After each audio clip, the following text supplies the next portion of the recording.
నమస్కారం. City cable news కి స్వాగతం. ముందుగా ముఖ్యాంశాలు.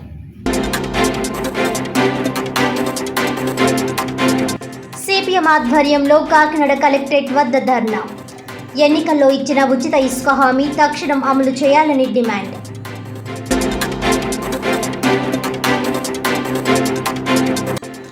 పిఠాపురం కోఆపరేటివ్ అర్బన్ బ్యాంక్ పాలకవర్గాన్ని కైవసం చేసుకున్న జనసేన పార్టీ.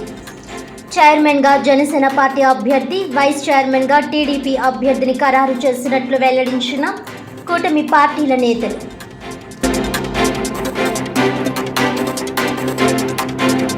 అంతర్జాతీయ స్థాయిలో భారతదేశ కీర్తిని చాటిన కాకినాడకు చెందిన పవర్ లిఫ్టర్ మందపల్లి శ్రీనివాసరావు ఇటీవల సింగపూర్, మలేషియాలో జరిగిన 2024 అంతర్జాతీయ 10వ జాతీయ గేమ్స్లో 3 బంగారు పతకాలు కైవసం.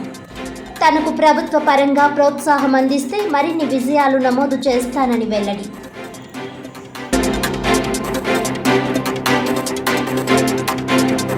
ఇక డీటెయిల్స్ చూస్తే, దసరా సెలవుల సందర్భంగా ఈ నెల 7, 8, 9 తేదీల్లో కాకినాడ కచేరీపేటలో గల యూటీఎఫ్ హోంలో దేశభక్తి, అభ్యుదయ గీతాల శిక్షణ శిబిరం ఏర్పాటు చేసినట్లు ఎస్ఎఫ్ఐ నగర అధ్యక్ష కార్యదర్శులు ఏ సంజయ్, ఏ వాసు తెలిపారు. ఈ సందర్భంగా వారు మాట్లాడుతూ, అక్టోబర్ 7, 8, 9 తేదీల్లో దేశభక్తి, అభ్యుదయ గీతాల శిక్షణ శిబిరం నిర్వహిస్తున్నామని, ప్రతిరోజు ఉదయం 9 గంటల నుండి సాయంత్రం 5 గంటల వరకు జరిగే ఈ కార్యక్రమంలో ప్రభుత్వ, ప్రైవేట్ విద్యా సంస్థల విద్యార్థులంతా భాగస్వాములు కావాలని కోరారు.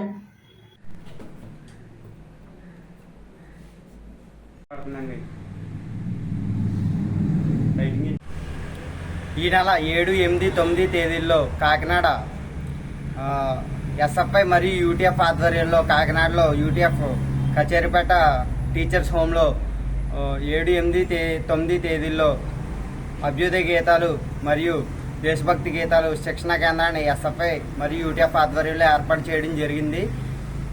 ఉదయం 9 గంటల నుంచి సాయంత్రం 5 గంటల వరకు శిక్షణ అయితే ఉంటుంది. కావున కాకినాడలో ఉన్న విద్యార్థులు ఎవరన్నా ఆసక్తిగా ఉంటే వాళ్ళందరూ కూడా ఈ శిక్షణా కేంద్రంలో పాల్గొని ఈ శిక్షణా కేంద్రం జయప్రదం చేయవలసిందిగా కోరుతున్నాను. నా పేరు సంజయ్, నేను ఎస్ఎఫ్ఐ నగర అధ్యక్షుడిని. అందరికీ నమస్కారం. నా పేరు ఏ వాసుదేవ్. నేను ఎస్ఎఫ్ఐ కాకినాడ సిటీ సెక్రటరీగా పనిచేస్తూ ఉన్నాను. అండ్ అలాగే ఈరోజు చూసుకున్నట్లయితే కనుక మన ఎస్ఎఫ్ఐ మరియు యూటీఎఫ్ హాల్లో దసరా సందర్భంగా అందరికీ దేశభక్తి గేయాలు కానీ, లేకపోతే అభ్యుదయ భావ కలిగిన పాటలు కానీ ఇవన్నీ నేర్పించడం జరుగుతుంది మన యూటీఎఫ్ భవనంలో. కావున ప్రతి విద్యార్థులు, అంటే ప్రభుత్వం మరియు ప్రైవేట్ సంబంధించిన విద్యార్థులు ఎవరైతే ఉన్నారో వాళ్ళందరూ వచ్చి ఈ యొక్క కార్యక్రమంలో భాగస్వాములు అవ్వాలని ఎస్ఎఫ్ఐ మరియు యూటీఎఫ్గా కోరుతున్నాం. పిఠాపురం కోఆపరేటివ్ అర్బన్ బ్యాంక్ పాలకవర్గం ఎట్టకేలకు జనసేన పార్టీ కైవసం చేసుకుంది. బ్యాంక్ పాలకవర్గ కమిటీ చైర్మన్గా జనసేన బలపరిచిన అభ్యర్థిని, వైస్ చైర్మన్గా టీడీపీ బలపరిచిన అభ్యర్థిని ఖరారు చేస్తూ కూటమి పార్టీల నేతలు నిర్ణయించినట్లు కాకినాడ రూరల్ ఎమ్మెల్యే పంతం నానాసి, కాకినాడ జిల్లా జనసేన అధ్యక్షుడు తుమ్మలబాబు, జనసేన పిఠాపురం ఇన్ఛార్జ్ మరెడ్డి శ్రీనివాస్ తెలిపారు. పిఠాపురంలోని మున్సిపల్ కళ్యాణ మండపంలో అర్బన్ బ్యాంక్ కమిటీ ఎన్నికల్లో నామినేషన్లు వేసి పోటీ నుంచి తప్పుకున్న టీడీపీ, జనసేన బలపరిచిన అభ్యర్థులతో కలిసి ఏర్పాటు చేసిన మీడియా సమావేశంలో వారు వివరాలను వెల్లడించారు. నమస్కారం అండి. Pithapuram urban credit cooperative bank యొక్క ఎన్నికల నిమిత్తం కూటమి నుంచి 5 అభ్యర్థులు నిలబడడం జరిగిందండి. గౌరవనీయులు శాసనసభ్యులు, కాకినాడ శాసనసభ్యులు మన కొండబాబు గారు, గౌరవనీయులు పిఠాపురం మాజీ శాసనసభ్యులు మన వర్మ గారు, అట్లాగే జిల్లా గవర్నీయులు, జిల్లా జనసేన పార్టీ అధ్యక్షులు బాబు గారు, జిల్లా పిఠాపురం పార్టీ ఇన్ఛార్జ్ శ్రీనివాస్ గారు, అలాగే నేను పంతం నాన్నది, నేను 5 కూర్చుని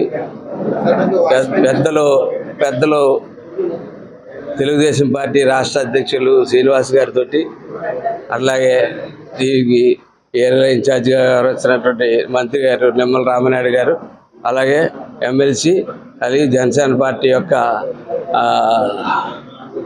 పొలిటికల్ కార్యదర్శి అయినటువంటి హరిప్రసాద్ గారితో చర్చించి ఫైనల్గా ఐదుగురు కలిపి చర్చించి నిర్ణయించుకున్నటువంటి క్యాండిడేట్లు ఈ కూటమిని నెగ్గించాలని చెప్పి కోర్టులో సెలవు తీసుకుంటాను. అలాగే ఇంకొక ఆయన ఎవరు రాలేదు, వాడి పేరేంటి మూర్తి గారు ఒక ఆయన రాలేదండి. వాళ్ళ తండ్రి గారు చనిపోవడం వల్ల నిన్న కార్యాలయం శుక్రవారం బయటకు రాకపోతే దానివల్ల ఆయన రాలేదని చెప్పుకున్నారు. మొత్తం కూటమి మటుకు ఐక్యతతో ఉంది, అందరూ ముందుకు వెళ్తా ఉన్నామని చెప్పేసి మీకు మీ అందరికీ తెలియజేయడానికి ఈ మీటింగ్ పెట్టాము. తెలుగుదేశం పార్టీ నుంచి అభ్యర్థులు నిల్చున్న మాట వాస్తవం. కానీ కూటమి అటు చంద్రబాబు నాయుడు గారి నాయకత్వాన, పవన్ కళ్యాణ్ గారి నాయకత్వాన, అటు మోడీ గారి యొక్క సారథ్యంలో ఎన్డీఏ ప్రభుత్వం నడుస్తూ ఉంది రాష్ట్రంలో. దానికి మా జనసేన పార్టీ అధ్యక్షులు పవన్ కళ్యాణ్ గారు పిఠాపురంలో శాసనసభ్యులుగా, రాష్ట్ర ఉప ముఖ్యమంత్రిగా ఉన్నటువంటి సంగతి మీ అందరికీ తెలుసు. దీనికి ఈరోజు ఈ పరిస్థితుల్లో కూటమి అనేటువంటిది దశాబ్ద కాలం పాటు ఉండాలని కోరుకునే నాయకులందరూ కూడా మనం కూర్చోవడం జరిగింది. దానికి పెద్దలు గౌరవనీయులు కాకినాడ రూరల్ శాసనసభ్యులు పంతం నానాజీ గారు, కాకినాడ సిటీ శాసనసభ్యులు వనమాడి కొండబాబు గారు, అలాగే పిఠాపురం మాజీ శాసనసభ్యులు వర్మ గారు, ప్రస్తుత జనసేన పార్టీ పిఠాపురం నియోజకవర్గ కన్వీనర్ గారు ఉన్నటువంటి మర్రెడ్డి శ్రీనివాసరావు గారు, జిల్లా పార్టీ జనసేన అధ్యక్షులు ఉన్నటువంటి మేమందరం కూడా కలిసి ఒక ఏకతాటిపైకి రావాలి. కూటమి అభ్యర్థులు మనం అందరం ఒకటే పార్టీ, జనసేన తెలుగుదేశం వేరు వేరు కాదు అనేటువంటిది ఒక నినాదంతో అక్కడ రాష్ట్ర పార్టీలో ఉన్నటువంటి తెలుగుదేశం పార్టీ అధ్యక్షులైనటువంటి పల్లా శ్రీనివాసరావు గారు కానీ, నిమ్మల రామానాయుడు గారు నానాజీ గారితో కొండబాబు గారితో మాట్లాడటం, వెంటనే మా జనసేన పార్టీ కేంద్ర కార్యాలయం నుంచి హరిప్రసాద్ గారు ఎమ్మెల్సీ గారు కూడా మాట్లాడటం జరిగింది. ఇవన్నీ దృష్టిలో పెట్టుకుని ఎవరైతే పోటీలో నిలబడ్డారో వారిని మేమందరం కోరటం జరిగింది. వారందరూ ఒక పక్క వర్మ గారు సహకారం అందించారు, ఒక పక్కన పంతం నానాజీ గారు మాట్లాడారు, మర్రెడ్డి శ్రీనివాసరావు గారు మాట్లాడారు. మేమందరం మాట్లాడిన దాని మీద ముందుగా నిల్చునే అభ్యర్థుల కన్నా ఈరోజు సహకరిస్తున్నటువంటి ఎవరైతే విత్ డ్రైలరో వారందరికీ కూడా జనసేన పార్టీ తరఫున, మా కూటమి తరఫున వారందరికీ కూడా చేతులెత్తి నమస్కరిస్తా ఉన్నాం. ఈరోజు సార్ అందరికీ నమస్కారం. ఈ సమావేశం యొక్క ముఖ్య ఉద్దేశం రేపు 6వ తారీఖున ఈ Pithapuram urban cooperative society limited కార్యవర్గానికి జరుగుతున్న ఎన్నికల్లో కూటమి తరఫున అభ్యర్థులు ప్రకటించడానికి ఈ కార్యక్రమాన్ని ఏర్పాటు చేయడం జరిగింది. నాతో పాటు ఈ సమావేశంలో కాకినాడ రూరల్ శాసనసభ్యులు పంతం నానాజీ గారు, కాకినాడ జిల్లా జనసేన పార్టీ అధ్యక్షులు తుమ్మల రామస్వామి గారు బాబు గారు ఈ సమావేశంలో పాల్గొన్నారు. ఇప్పుడే పెద్దలందరూ కూడా మీకు వివరించారు ఎవరెవరు అభ్యర్థులుగా ఉన్నారో. ఇందులో 3 స్థానాలకి జనసేన పార్టీ పోటీ చేస్తుంది. మొత్తం 5 డైరెక్టర్షిప్లు అండి. 2 ఆటికి తెలుగుదేశం పోటీ చేస్తుంది.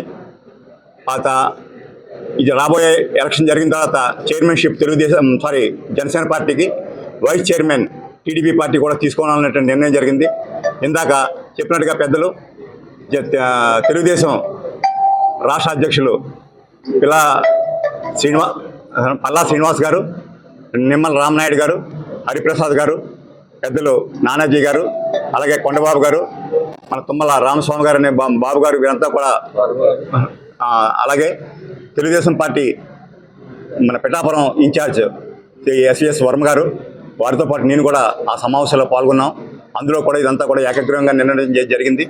కూటమి తరపున నిర్ణయించిన అభ్యర్థులకి మన ఎవరైతే ఓటర్ మహాశయులు ఉన్నారో వారందరూ మద్దతు తెలిపి అఖండ విజయం చేకూర్చాలని, అదేవిధంగా ఈ బ్యాంకుని రాబోయే ఈ కొత్త కార్యవర్గం నేతృత్వంలో బ్యాంకుని మరింత పటిష్టంగా చేసి వినియోగదారులకి, లబ్ధిదారులకి కూడా అత్యంత ఎక్కువగా కూడా ప్రయోజనాలు చేకూర్చే విధంగా కూడా ఈ బ్యాంకుని తీర్చిదిద్దాలనే ఉద్దేశంతో మేము ఈ పాలకవర్గం యొక్క నిర్ణయం ఉంది.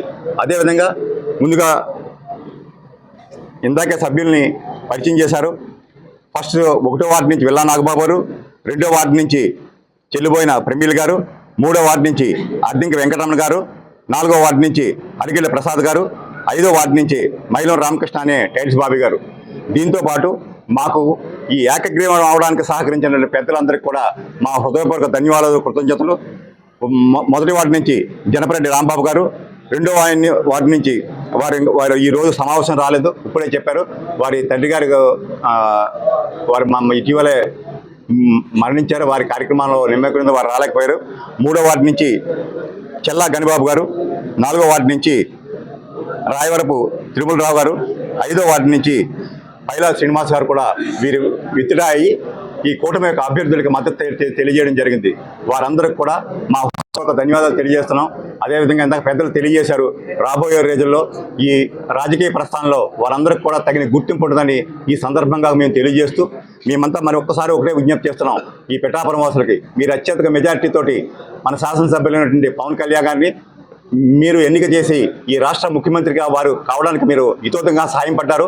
అదేవిధంగా ఈ బ్యాంకు నిమిత్తం కూడా మీరంతా సహకరించి ఈ కూటమి అభివృద్ధిని పెద్ద ఎత్తున పెద్ద మెజారిటీతో గెలిపించాలని, రాబోయే రోజుల్లో పిఠాపురానికి అభివృద్ధికి ఈ బ్యాంకు అభివృద్ధి కూడా మీరంతా సహకరించాలని ఈ సందర్భంగా మీ అందరికీ విజ్ఞప్తి చేస్తున్నాం.